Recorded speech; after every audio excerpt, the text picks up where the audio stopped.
Hi, in this video I'm going to show you how to add watermark in Word. Inserting a watermark in Word adds a professional touch, safeguards against unauthorized use, and enhances the document's visual appeal. So let's start the video. To insert watermark in MS Word, open the document where you want to add a watermark. So this is our sample Word document. Now click on the Design tab on the top panel. So click on Design.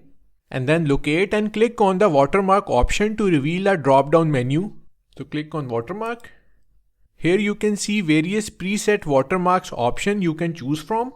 Select your option and layout. We are going to select this one. As you can see, watermark has been added. To insert watermark of your own choice, click on custom watermark.